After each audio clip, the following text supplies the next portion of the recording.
G'day, welcome to Down in the Woodworks. In today's video, I'm going to show you how I built a wooden drill press vise, which was part of a recent scrapwood challenge.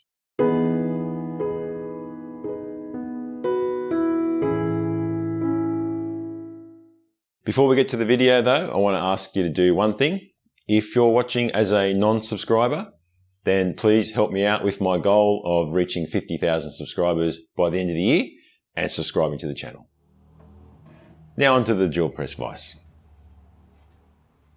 I've watched a few wooden drill press vices being made on YouTube, and I always wanted to make my own, but it was never a priority until Sumo announced his scrapwood challenge. That was the motivation I needed to put this build on the top of my list. I used the length of some unidentified hardwood that was about 65mm by 35mm and some short offcuts of 90mm Merbau decking. The first job was to mill down the decking boards to remove the grooves on one of the faces. I did this with the thicknesser and used some sacrificial boards at the beginning and end of each pass to eliminate any snipe. Then on the table saw, I ripped off one edge to remove the roundover that was left, and then ripped them down to 50mm wide.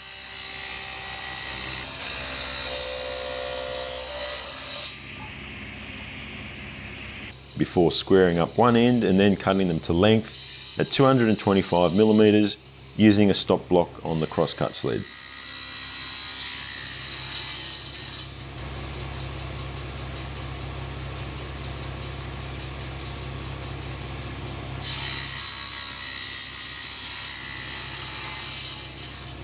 The base is made up of two layers of material because I needed a rebate on the underside of the centre opening to allow for the sliding jaw to be held in place. I chose to do it this way because I thought it was easier than using one much thicker board on each side and having to cut the rebate into them.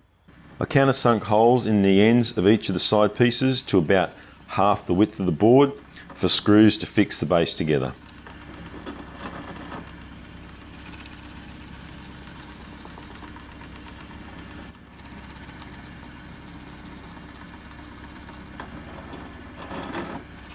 Using the centre mark that was left by the brad point bit, I continued the holes all the way through with a smaller bit to drill the clearance holes for the screws. And then with everything lined up perfectly, I used the same clearance hole drill bit to make a mark on those smaller cross pieces to give me an exact centre to drill pilot holes, because Merbaus are very dense timber and trying to screw into it without a pilot hole won't end well.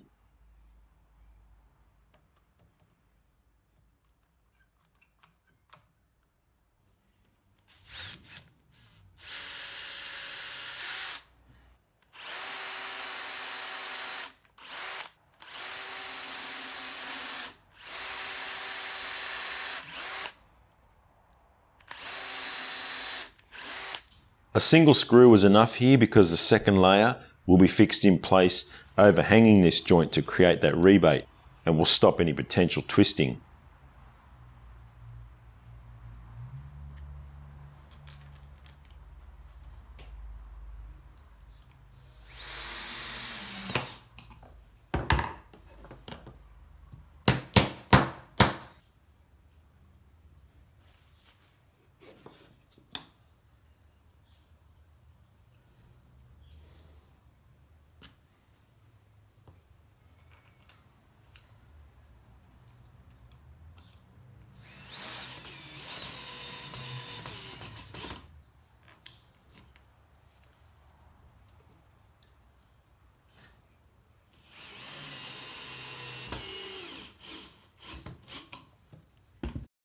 I then clamped it flat and let the glue dry.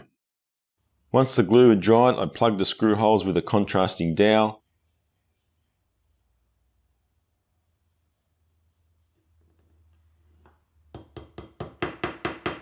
cut them flush,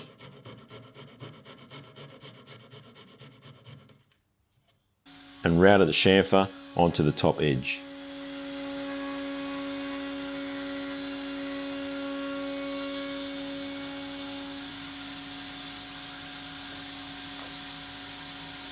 I drilled and countersunk holes for screws that would hold the second layer and also the rear fixed jaw and the front spindle nut block.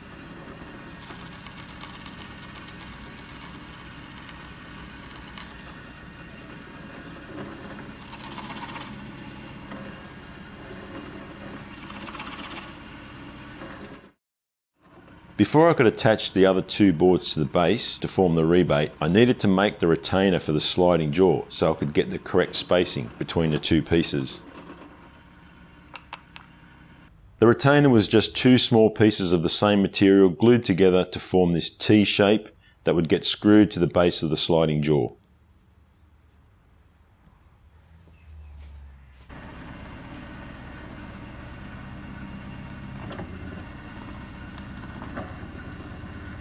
With the retainer finished, I could use it to position the two pieces of the second layer to complete the base.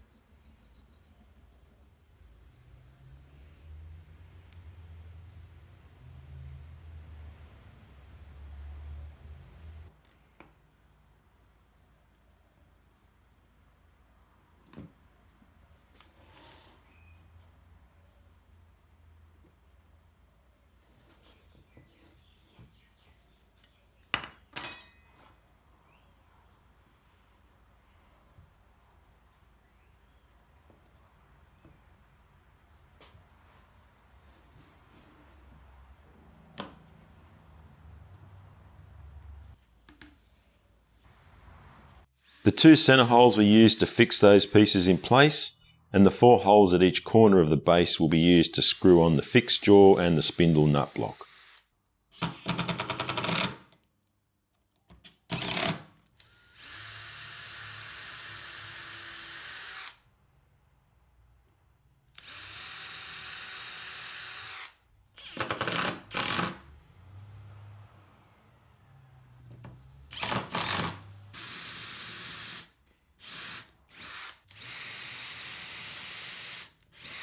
I milled down the length of hardwood to 55 by 30 mil and cut 3 pieces 140 mil long.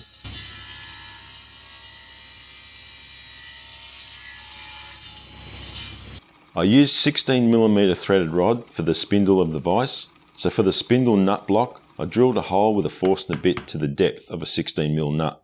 The diameter of the hole was the measurement across the flats of the nut, so I could chisel out a hexagon mortise to house it in place.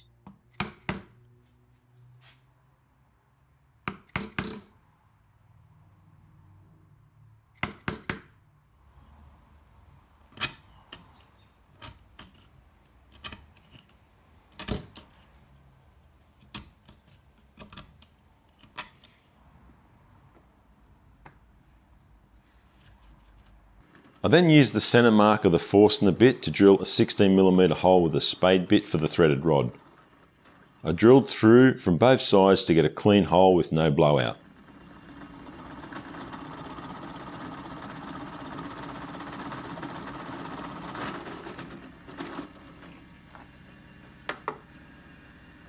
To keep the nut in place, I cut a small cover plate from 3mm ply and drilled and tapped 4 holes so I could screw it in place with some nice shiny 3/16 brass machine screws.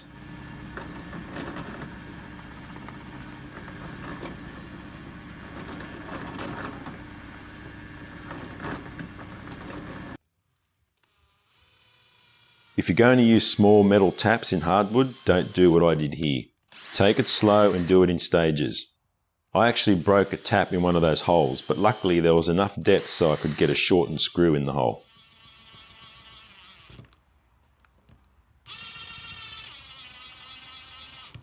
With the cover plate in place, I could then use the same 16mm spade bit to drill the hole for the threaded rod.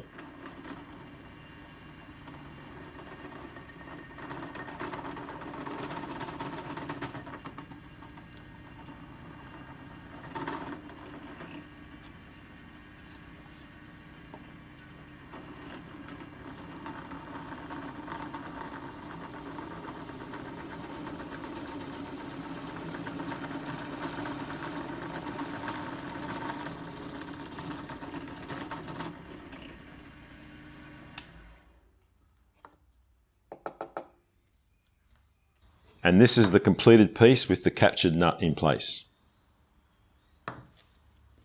I could then screw the rear fixed jaw and the spindle nut block to the base.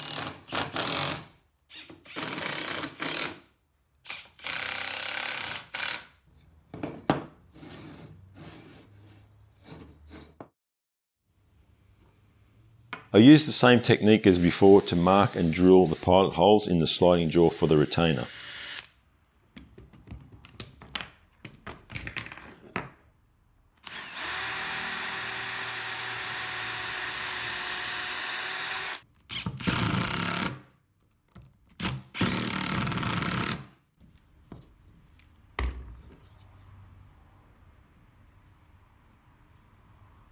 For the end of the spindle, I wanted a single fixed or locked nut because there wasn't enough thickness in the sliding jaw to accommodate two regular nuts jammed together. So I just cut a single nut in half and jammed the two halves together to get the same result.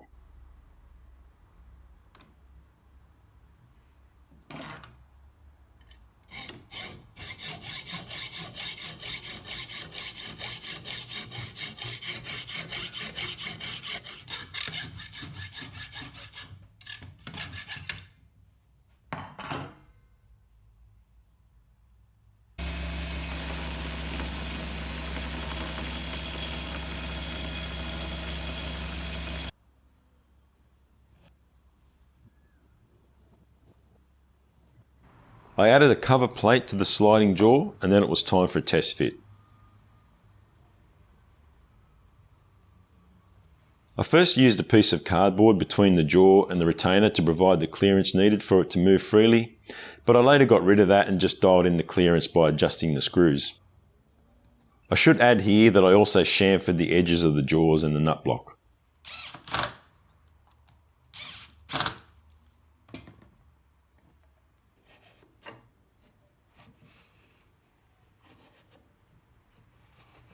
Last thing to do was to make a handle. I used a piece of the timber I used for the jaws and cut it down square and then drilled a 16mm hole into the centre of the handle, using my square to guide me to drill the hole as straight as possible.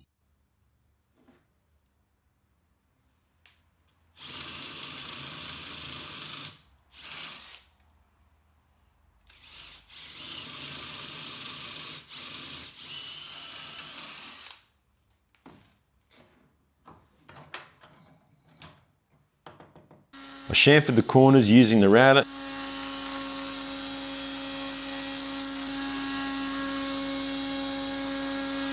and then smoothed it over using the belt grinder.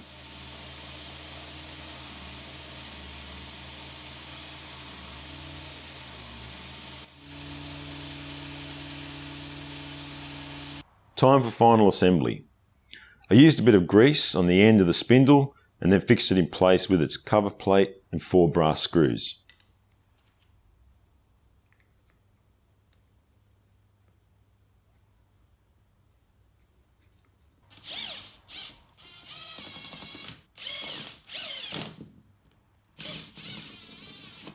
And then the spindle nut block was fixed back in place on the base.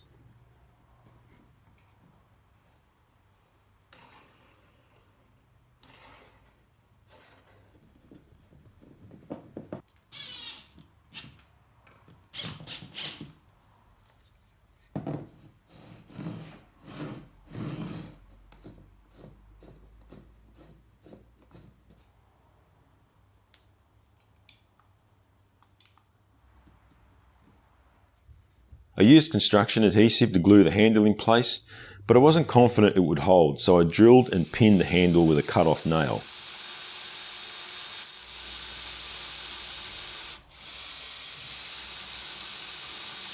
I'm not really happy with how the handle turned out. The hole for the threaded rod was drilled at a bit of an angle, and because of the finer thread on threaded rod, it takes longer to wind the jaw in and out, so I want to attach something to the end of the handle that'll allow me to use a battery drill to wind the jaw in and out quickly, so I'll probably make a new one. I'll post an update when I do. Last and best step of any build was to apply the finish, which was a 50-50 mix of boiled linseed oil and terps.